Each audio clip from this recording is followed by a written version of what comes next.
Streets of rage in Kolkata against the Mamata Banerjee government in the wake of the Kolkata crime and the revelations that continue to spill out on a daily basis. I'm Shiv. We're going to take you straight to Kolkata, show you what's happening there, the implications as well. As always, thanks for being with me.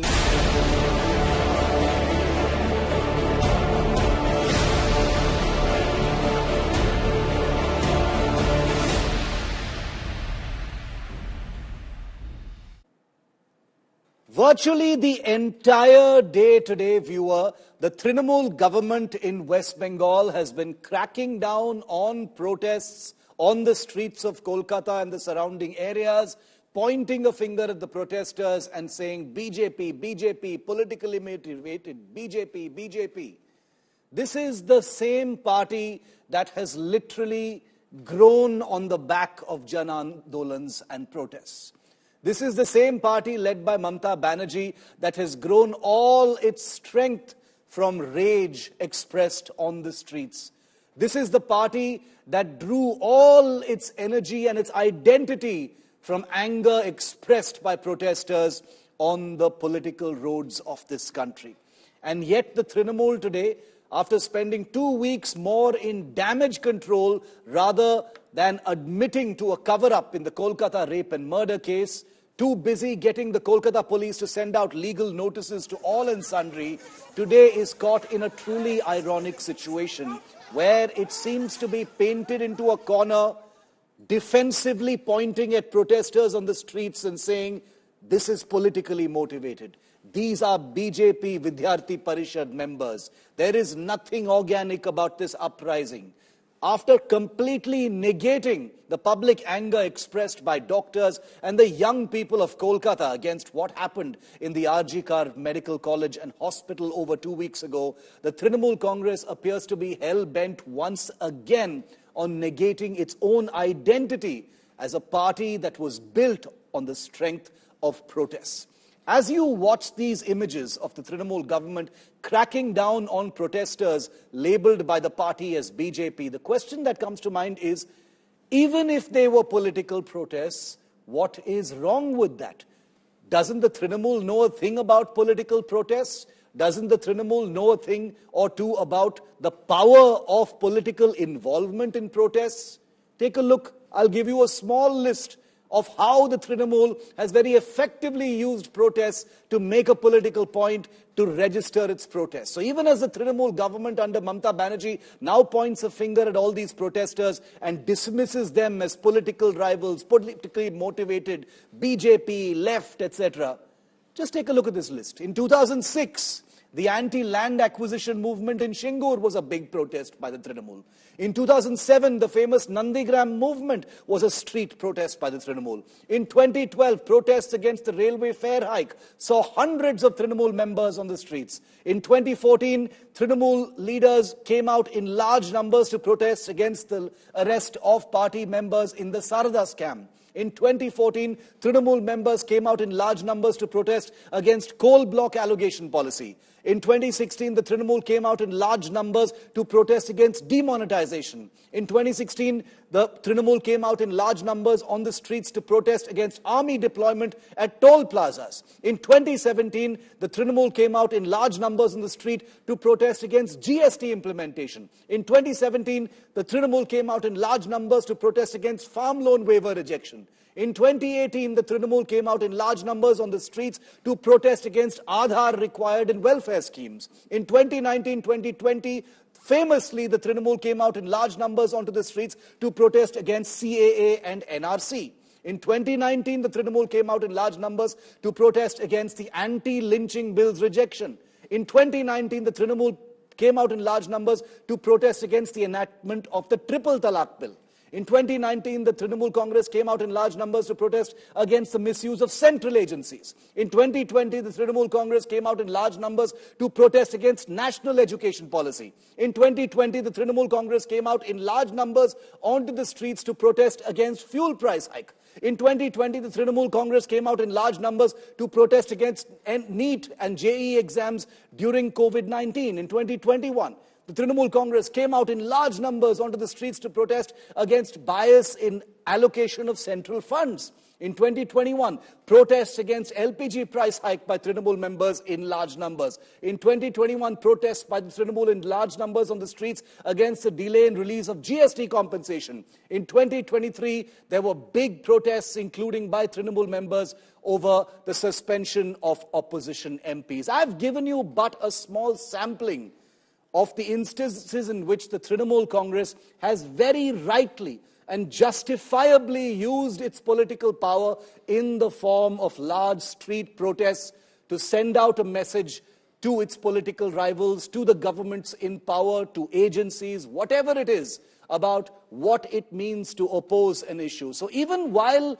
the Trinamool now cracks down on these protests, says there was no permission for these protests, and there is justification in that line as well, the Trinamool should remember what protests actually mean, and that nobody is swayed by this narrative that these are political protests.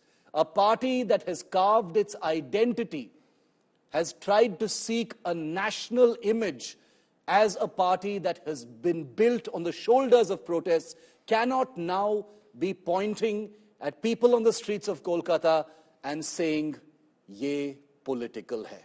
Nobody is buying that.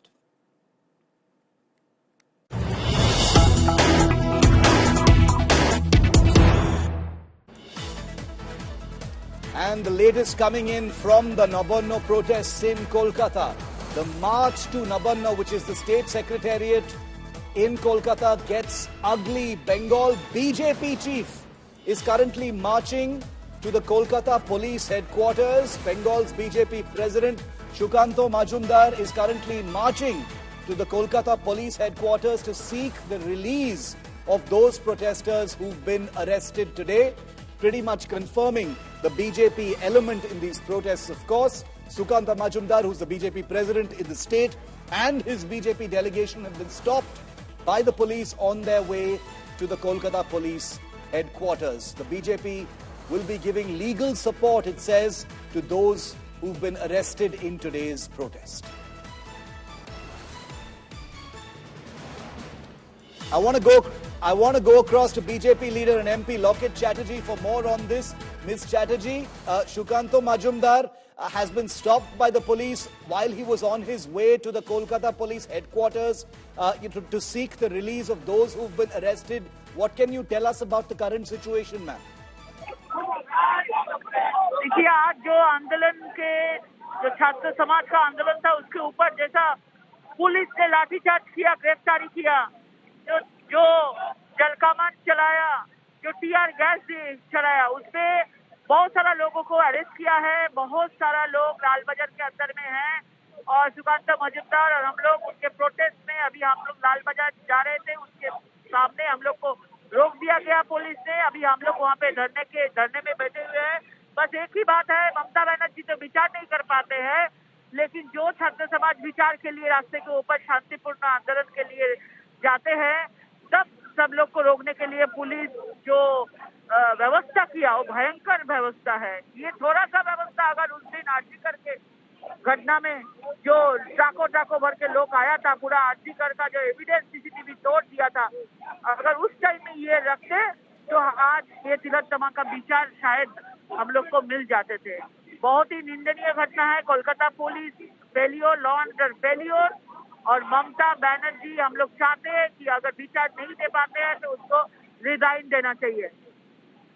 Locate जी, कितने BJP के members arrest हो चुके हैं अभी तक, जो आप उनका रिलीज सीख कर रहे हैं? अभी कितने लोग अंदर हैं? अभी बहुत सारा लोग नॉन बीजेपी, बहुत सारा छात्र, उनका गार्जियन लोग, बहुत सारा लोग हम लोग देखे हैं। पुलिस उठा के लेके गया, लाठीचार्ज किया, बहुत सारा लोगों को 2-3 जगह में थाना में ये लोग लेके गया है।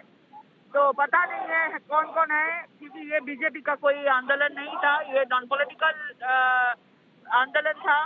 तो हम लोग उसी के लिए, छात्रों के लिए, जो अभिभावक गार्जियन है उनके लिए, सब लोगों के लिए हम लोग रास्ते के ऊपर बैठे हुए हैं उसको छुड़ाने के लिए। और अब आपका प्लान क्या है? आपको रोका गया है अभी, तो अभी आपका प्लान क्या है? हम लोग 5 बजे तक टाइम दिया है कि अगर हम लोग को उसको नहीं छोड़ेंगे तो हम लोग कल तो हम लोग 12 घंटे का बंद बुलाया है पूरा पश्चिम बंगाल में, सुबह 6 बजे से शाम 6 बजे तक।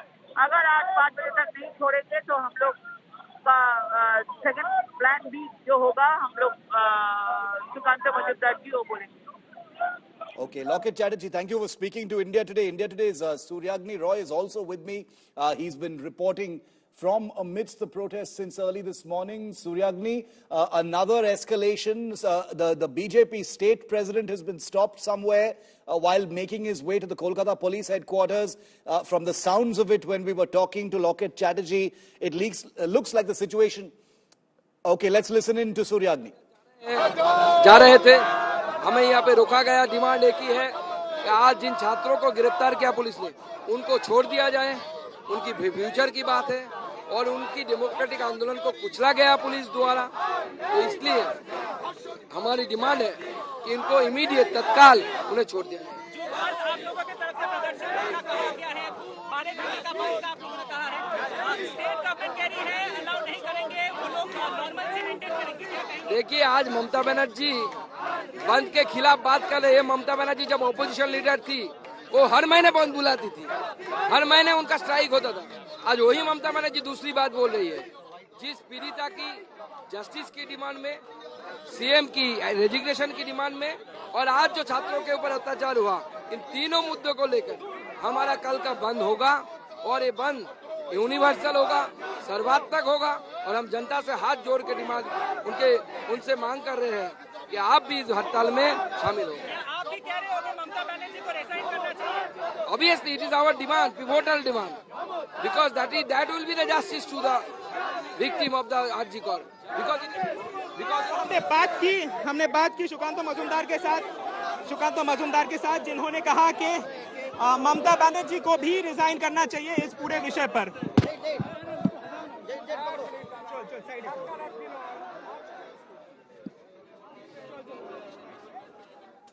Suryagni Roy continues to be with us. Suryagni just had that conversation with Sukanta Majumdar of the BJP. Suryagni, what is the BJP's plan B? Lockett Chatterjee said that they will activate a plan B if they are not permitted to meet the people who've been arrested or if those arrested people are not released. So what happens next?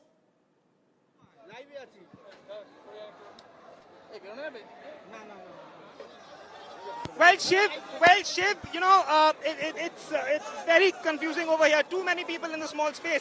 I'll show you the visuals right now.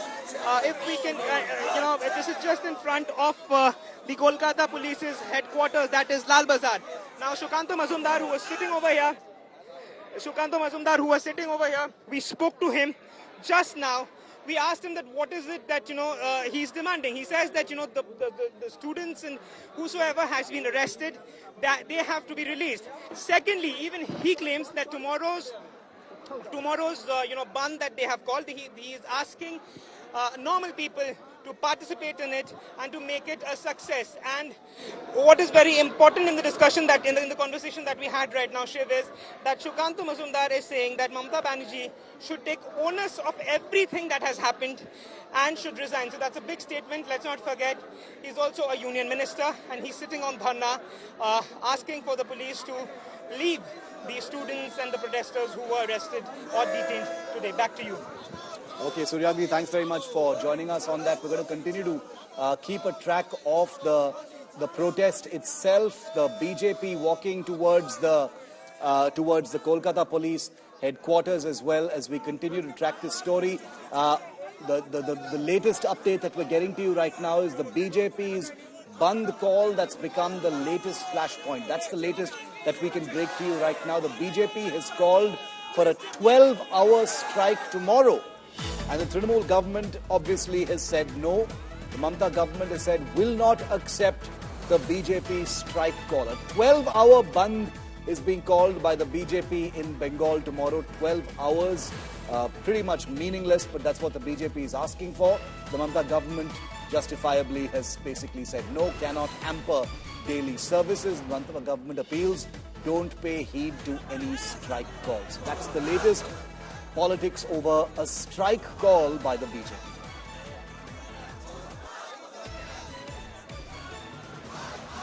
शांतिपूर्ण democratic agitation के ऊपर police की द्वारा लाठीचार्ज और उसके साथ साथ water cannon, इन सब चीज़ों का यूज़, टीयर गैस का यूज़ किया गया और जिस तरीके की हिंसा उनके ऊपर की गई, इसके विरोध में भारतीय जनता पार्टी और मुख्यमंत्री की रेजिग्नेशन की डिमांड पे कल सार्वजनिक बंद का, जनरल स्ट्राइक का आह्वान किया है 12 घंटे की। कल सुबह 6 बजे से लेकर शाम के 6 बजे तक हम जनता को आपके माध्यम से निवेदन करते हैं कि अपनी आने वाली पीढ़ियों के बारे में सोचकर, अपने बच्चों के बारे में सोचकर इस स्ट्राइक में पार्टिसिपेट करें।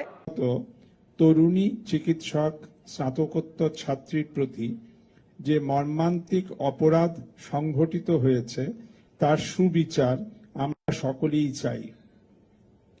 এখন বিষয়ের তদন্তভার সিবিআইয়ের হাতে, কিন্তু আজ মহানগরকে এবং তারপর কাল বাংলাকে স্তব্ধ ও অচল করার যে প্রয়াস হলো ও হচ্ছে তা সম্পূর্ণত অসমর্থনীয়। ছাত্রছাত্রীদের পড়াশোনা, পরীক্ষা প্রভৃতি আছে ও চলছে। শারদোৎসবের বেচাকেনা শুরু হয়ে গিয়েছে। ব্যবসায়ী, কর্মজীবী, পেশাজীবী, বৃত্তিজীবী বৃহৎ সংখ্যক মানুষের ভবিষ্যৎ এতে বিপন্ন হচ্ছে। শিক্ষা ও স্বাস্থ্য সহ সকল জনক্ষেত্র ও আপৎকালীন পরিষেবা বিপন্ন। এই পরিস্থিতিতে পশ্চিমবঙ্গ সরকার জানাচ্ছেন আগামীকালের প্রস্তাবিত বন্ধকে মানা হবে না, মেনে নেওয়া হবে না। সকলের কাছে অনুরোধ, এই বন্ধে অংশ নেবেন না। Well, the streets of Kolkata have been erupting since this morning in unprecedented fury in recent memory as thousands of protesters clashed with the police demanding justice for the young doctor of the R.G. Kaur Hospital and College who was raped and murdered 2 weeks ago. Demonstrators have been facing off with the law enforcement outside Chief Minister Mamata Banerjee's secretariat, Nabanna. Here's the latest on this unfolding crisis.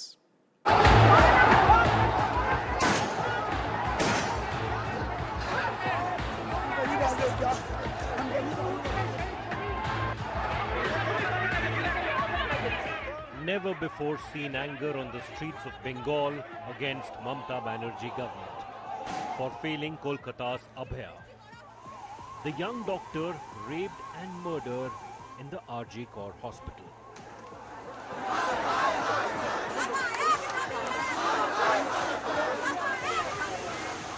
Street fury erupted as thousands marched and clashed with police in a bid to reach Nabanna, CM Mamata Banerjee's secretariat.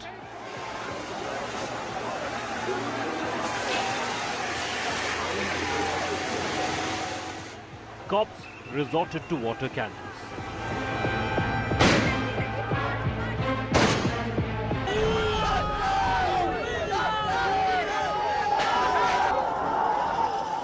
There are two of these specialized, water cannons that's being continuously used to get the protesters dispersed.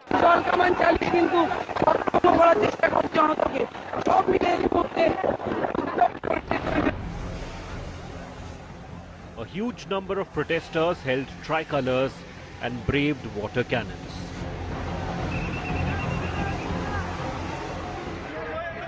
The stir turned violent when protesters retaliated and attacked the police officers on duty. We can see over here that tear shells are being burst, plus, water cannons are being used continuously to drive them back. One more of the tear shell is being burst to, push the crowd back, But many of them are still here. We can see clearly that many of them are still here. Protesters are asking for justice for Abhaya, who was raped while on duty and killed mercilessly. में ऐसा हुआ है, संदीप घोष में body, जब मृतदेह का body है उसमें वो भरा दिया है। ये लज्जा है, ये मुख्यमंत्री का लज्जा है। Kolkata police had turned Nabanna into a fortress, but could not deter the protesters from hitting the streets for Abhaya. With Suryagni Roy, Ritik Mondal and Shreya Chatterjee in Kolkata, Bureau Report, India Today. And Shreya Chatterjee joins me live from Kolkata. Shreya, with this latest flashpoint over the people who've been arrested by the Kolkata police and the BJP, issuing a Bandh call for tomorrow, it doesn't look like things are going to quieten down very quickly. The day is almost over, but the crowds are still out on the streets. But Shiv, at least today's protest, it has died down after the police decided to actually move ahead with the water cannon, the tear gas and the smoke canisters.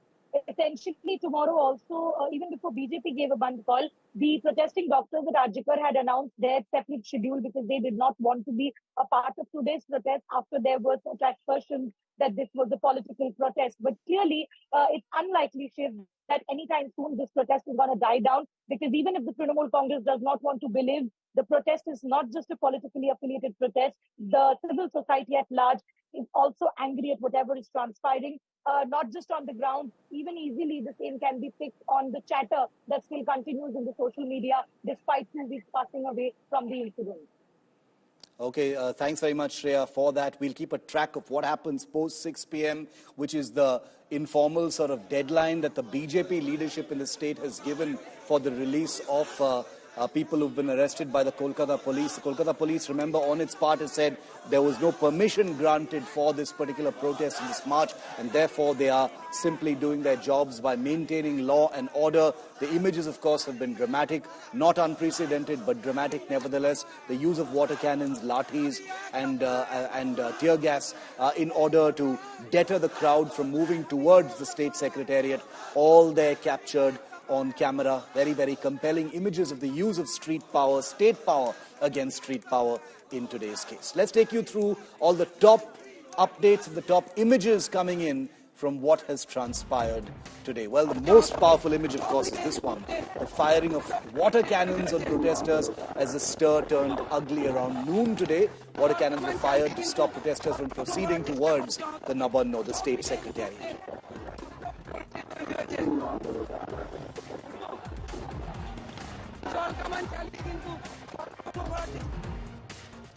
Chaotic scenes on the streets of Kolkata as protesters took out huge protests against Mamata government. Police used tear gas on protesters to disperse the agitating crowd. This is what our cameras captured at the time that tear gas began to be used.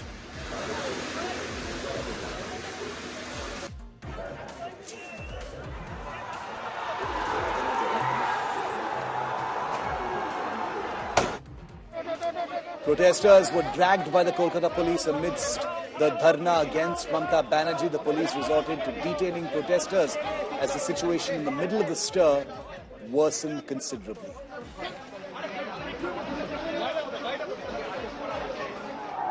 And then there was this escalation near the Howrah Bridge, with protesters climbing onto police barricades, clashing with police personnel. Some police personnel were injured as well. They were lathi charged by the police to stop their forward movement.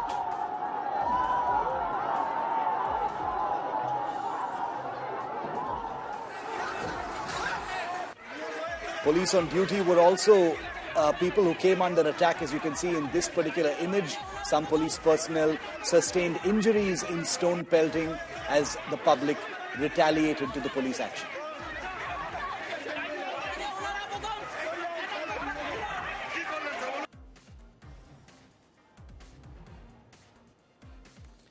Well, the Kolkata streets of rage continue. Thankfully, they've died down a little bit now. Hopefully, things will return to normalcy soon, but public anger continues to be high. Even as these images continue to play out in different parts of Kolkata, the CBI investigation into the crime that started all of this Jan Andolan is continuing. The CBI is investigating connections now between the main accused rapist murderer Sanjay Roy and the Kolkata police, including, if you can believe it, a motorcycle that was ridden by the main accused on the night of the crime was registered in the name of the Kolkata Police Commissioner. But is there more than meets the eye? Take a look at this report.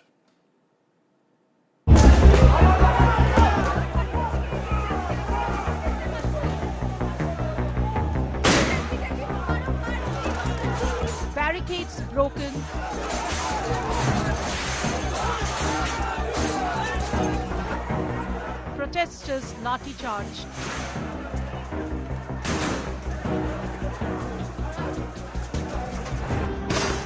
Tear gas fired.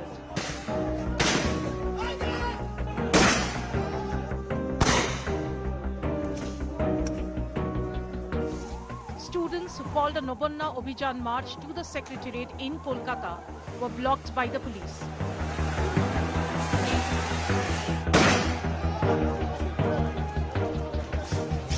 The protest escalated even as the CBI probe in the RG Kaur Hospital rape and murder turned its focus to nexus between the accused Sanjay Roy and Kolkata police.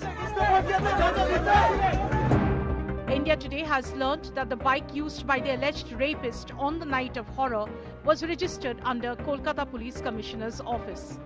This was the same bike that Roy, who was a civic volunteer with the police, tried to visit red light areas in North and South Kolkata on the night of crime.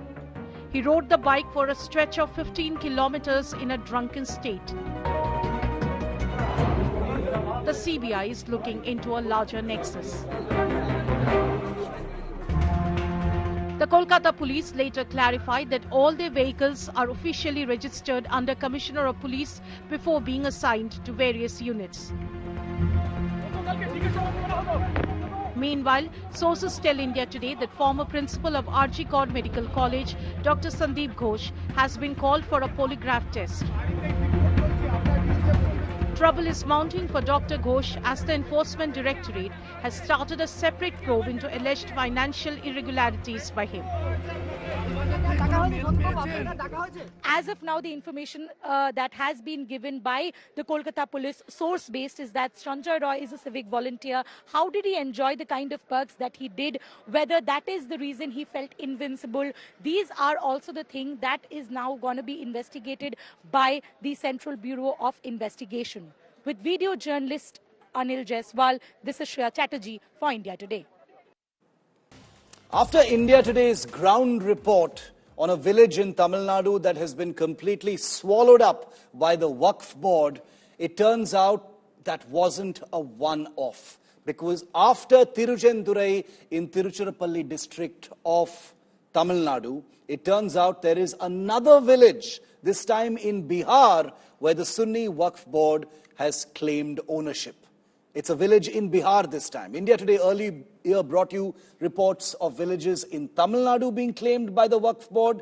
The government wants to reform the Waqf bill with the Amendment Act, but it lies with the JPCs. Promises a big change, but the real reform is not coming. Here's a report. The Sunni Waqf Board of Bihar has claimed this entire village. Just about an hour's drive from Bihar's capital city of Patna, the Govindpur village is now fighting a legal battle to retain their land. Once the Waqf Board claimed the land of 7 villagers in which they've been living in, they rushed to the Patna High Court. They were granted interim relief. They had been served a notice by the Waqf Board to vacate the land in 30 days. Waqf board ने कब्जा कर लिया, वक्फ board ने गलत notice कर दिया। ये court के आदेशानुसार कोर्ट में गया था वो लोग हाई कोर्ट ने उसको रेफर कर दिया कि सिविल कोर्ट में इसका फैसला होगा। तो जाहिर सी बात है कि ये तो अभी हम लोगों का अपर हैंड है। मैंने नोटिस किया कि सारे लोग उस जमीन को खाली करें, जमीन वक्फ की है। अब सिविल कोर्ट का जो फैसला आएगा वो मान्य होगा। But Govindpur is not an isolated case. There are many such instances. India Today was the first to highlight how in Tiruchendurai village in the temple town of Tiruchirappalli in Tamil Nadu, the Waqf Board claimed the ownership of the entire village. The village land included a 1,500-year-old temple that was declared Waqf property. Now the villagers need the Waqf Board's permission to sell their land. In 2022, when one of the residents tried to sell his land, the issue came to light. The puzzling fact is, there is no Muslim ownership of this land, and there has been none from the 1927-28 resettlement records either. the Waqf board sent letters to 12 Trichy registration offices claiming ownership of 18 villages. The government has been trying to reform this with the Waqf Amendment Bill. The proposed regularization of the board to stop land being usurped. It also proposes inclusion of non-Muslims and women members in the State Waqf Board and the Central Waqf Council, hoping to bring more transparency. The bill now lies with the Joint Parliamentary Committee for review. The first meeting of the JPC witnessed strong opposition from several political parties. Bureau Report, India Today. I want to go across now to India Today's Aditya Vaibhav live from Patna in Bihar, the state where this village falls. Also Gaurav Sawant, who has put the spotlight through his show India First at 10 p.m. on these excesses by the Waqf Board and why the Waqf Board reform is so necessary. Aditya, coming to you first, 95% of the citizens of this village happen to be from the Hindu community. The Waqf Board has given them 30 days, apparently, according to your report, to move out of there or else lose their land. What's going on? Well, exactly, Shiv. As far as the information transpiring from Patna's Govindpur village is concerned, we've been given to understand that Sunni Waqf Board of Bihar actually sent notices to as many as 7 or 8 landowners. And notable is the fact that those people, they actually claim that they are the rightful owner of those particular lands. And of course, there are more than half a dozen constructed houses in which people already dwell. So this is the latest that is coming from Patna's Govindpur village, and we've been given to understand that the Sunni Waqf Board is maintaining its clear stand on the fact that the land continually actually belongs to the Sunni Waqf Board, and that the chairperson of the Sunni Waqf Board has categorically said that they are proceeding in accordance with the law, and they have actually sent out notices to the people concerned so that the encroachment can be vacated. So this is something that has actually put the Sunni Waqf Board and the villagers of Govindpur at loggerheads, and we'll have to wait and see what actually transpires in the court, as the entire case is pending in court, and we've been given to understand that the locals actually approached Patna High Court, which actually sent them back to the civil court for further proceedings. Shiv. Okay, this is stuck in court right now. Gaurav Sawant, who put the spotlight on the village in Tamil Nadu that's been taken over or claimed completely or swallowed completely by the Waqf Board. Gaurav, this makes it 2 villages, in a matter of 2 days that we've, shined the light on, first in Tamil Nadu, now in Bihar. This probably means that there are umpteen cases from different parts of the country where entire villages or towns are being claimed as Waqf land. This is basically evidence and testimony that justifies the need for Waqf reform, Gaurav. It indeed does, Shiv. This is extremely alarming. What we reported from Tiruchendurai in the Trichy district, and what we're reporting from the Patna area in Bihar. Now, imagine these are places happening where documents are available, and this is where the Hindus are able to fight back legally to reclaim what is theirs, or what they say is an attempt by the Waqf Board to usurp their land. Now, what actually defies logic here in the Bihar story, in the Patna story, the information we've been able to glean so far seems to indicate, 1, the village has 95% Hindu population. They have ownership papers of land. A mazar came up. When did this mazar come up? Now, that is a matter of investigation. And then the Waqf Board suddenly said that all land around the mazar belongs to them and is the land that belongs to a graveyard, and that Hindu homes are built on a Muslim graveyard. On what basis is the Waqf Board saying this? Because information we've been able to gather so far, no document has been produced by the Waqf Board to claim ownership of this land. It's just a claim and a notice that has been sent. Imagine, Shiv, tomorrow you and I could get a notice by the Waqf Board saying our homes belong to, have been built on Waqf land. On what basis? No document shown. It's just a notice that's sent by the Waqf Board. And then you have opposition in India that actually is saying that you should not get into this, and now it's gone to the JPC. So it remains to be seen what action is taken by the JPC. The Waqf Board suddenly issues a notice for that in 30 days vacate this premises. Shiv, it's exactly the same story in Tamil Nadu. It's exactly the same story in Bihar. Now perhaps an investigation is required. Where else has the Waqf Board sent similar notices asking Hindus to vacate land in the next 30 days? Because this actually sounds absolutely bizarre and needs to be investigated. On what basis is the Waqf doing it, and what is their authority to do so?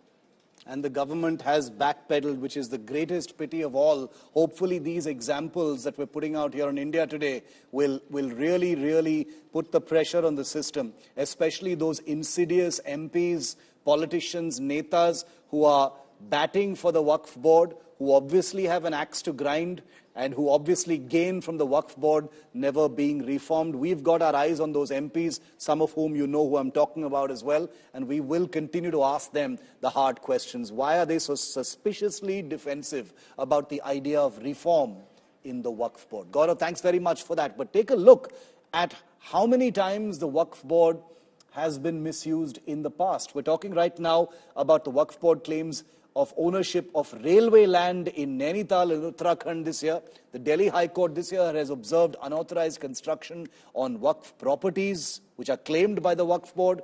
2 years ago in 2022, the Waqf claimed ownership of an entire Tamil Nadu village. The ground report that we did yesterday has gone viral. The same year, the Sunni Waqf Board claimed Gyanvapi mosque land as Waqf property. In 2021, the Surat Municipal Corporation Office was declared as Waqf property. In 2021, the Waqf Board claimed ownership of the Holy Bet Dwarka Islands. In 2019, the government informed Parliament that 16,637 Waqf properties were under encroachment. 2018, the Sunni Waqf Board claimed rights to the Taj Mahal without any documents. In 2018, the Maharashtra government detected over 1,700 new Waqf properties in Pune and Parbhani. In 2017, the Maharashtra Waqf Board accused of illegally selling land to developers. In 2014, challenged the Aurangabad Municipal Corporation's ownership of land. And this is just a tiny sampling of the various strong-arm tactics of the Waqf Board in the past. Shifting focus, but staying with Maharashtra, a statue of Maratha Emperor Chhatrapati Shivaji Maharaj has collapsed at a fort in Maharashtra's Sindhudurg district. It collapsed on Monday. Distressing images of the collapsed statue have gone viral all across the internet.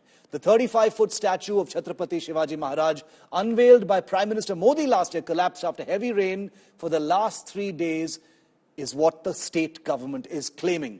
And Udhav Sena MLA Vaibhav Nayak shamelessly vandalized the local PWD office, claiming poor quality of construction of the statue that led to its collapse. Nobody's asking this MLA questions about who gave him permission to take the law into his own hands. But obviously this Udhav Sena MLA deems it fit to play to the gallery and sentiments in an election year. You won't see the Udhav Sena say a word about that. But the questions to the Shinde Sena, which rules Maharashtra, still have to be asked. The Indian Navy has also deputed a team to analyze the cause and initiate repair works. This was a construction that happened on the Indian Navy's watch. Meanwhile, the opposition is continuing to attack the Mahayuti coalition government in Maharashtra and the BJP over the poor quality of the work to build a statue of the most revered figure in Maharashtra, and that too in an election year. Chhatrapati Shivaji Maharaj का पुतला इस प्रकार से नीचे आना हम सभी के लिए बहुत ही दुखद इस प्रकार की घटना है, पर इस पर जो ऊंची राजनीति चल रही है वो उससे भी दुखद है। हो सकता है कि नेवी ने जिनको काम दिया था उन्हें ये आकलन नहीं हुआ कि यहाँ पर कितने जोरों से हवाएं चलती है और समुद्र के किनारे किस तेजी से जो हमारा जो लोहा होता है वो जंग खाता है, और हमने संकल्प किया है कि नेवी की मदद से बहुत ही भव्य और बहुत ही मजबूत पुतला वहां पर लगाया जाएगा। कल की घटना महाराष्ट्र के लिए, महाराष्ट्र की जनता के लिए दुर्दैवी घटना है। और ये सरकार को अब कोई माफ नहीं करेगा कि इस आधार पर इन लोगों ने इनॉग्रेशन किया। अगर वो कॉन्ट्रैक्टर जितना जवाबदार है उतना ही ये जवाबदार है, क्योंकि इनको भ्रष्टाचार से पैसा इन लोगों ने लिया है और ये भ्रष्टाचार के वजह से महाराष्ट्र के दैवत छत्रपति शिवाजी महाराज का भी अपमान अवमान, विचारों का अवमान करने में ये लोग कदापि पीछे नहीं रहे। 6 महिन्यापूर्वी मला वाटतं तो पुतळा पडला, तो आत्ताच ना डिसेंबर मधला आहे. म्हणजे त्यावेळी पण आपण पाहिलं असेल निवडणुकीच्या तोंडावर घाईघाईत काहीतरी करायचं म्हणून केला होता. हे कुठच्या खात्याने हा पुतळा बनवला होता, कोण कॉन्ट्रॅक्टर होता, एवढ्या घाईघाईत काही निवडणुकीच्या आधी काम करणं गरजेचं होतं का, कसं केलं ते काम, खर्च कोणी केला, ह्याच्यावर सगळ्याची आता चौकशी व्हायला पाहिजे. Remember, this particular statue of Shivaji Maharaj was on December the 4th last year. That was on Navy Day, unveiled by Prime Minister Modi. The Raksha Mantri Rajnath Singh was also present at this event, along with Maharashtra Chief Minister Eknath Shinde, Deputy Chief Ministers Fadnavis and Ajit Pawar. The Prime Minister had also participated in the celebrations at the Rajkot Fort in Malvan. In less than a year, the statue has distressingly collapsed. Was it because of shoddy construction? Was it because of lack of maintenance and upkeep? The Navy has instituted an inquiry, but you get the symbolism of such an incident in election year in Maharashtra, with every neta descending to make a big meal of this. The exact cause of the collapse is yet to be ascertained, but a preliminary report suggests it was due to heavy rains and gusty winds over the past 2 days in the city. But a statue keeling over because of rain and wind, which is nothing new in this area, well, heads definitely need to roll. Pakistan has just suffered its deadliest attack by the Baloch Liberation Army in years. Images of burned out vehicles and bodies are all that remain after the attack, in which 23 civilians were killed by the declared terror group, and more casualties are feared. The BLA took responsibility for this attack, claiming it wants China to back off from Balochistan. Take a look at this report.